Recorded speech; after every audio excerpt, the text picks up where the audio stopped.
Mga bro, 4 na linggo na lang bago ang Casimero versus Nery. Pero hindi lang sila ang dapat abangan. May mga Pinoy fighters na susubok sa international stage. Handa na ba sila?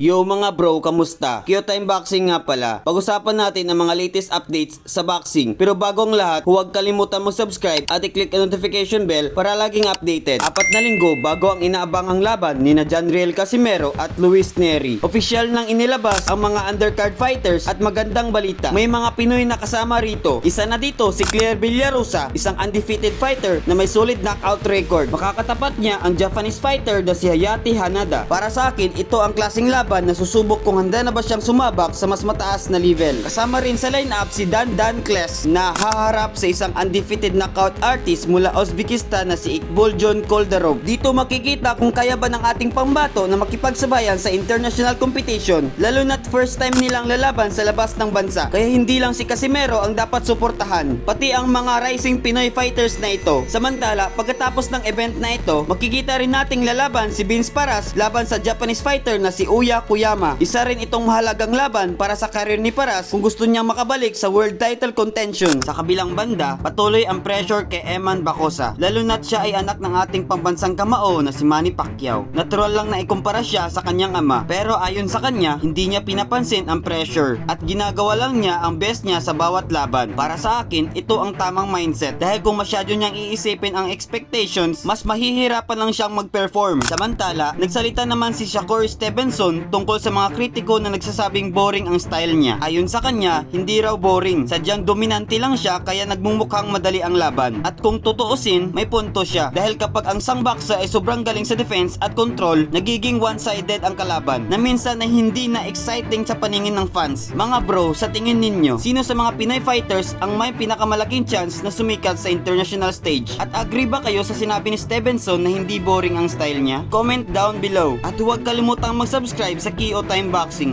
para sa mas marami pang boxing updates.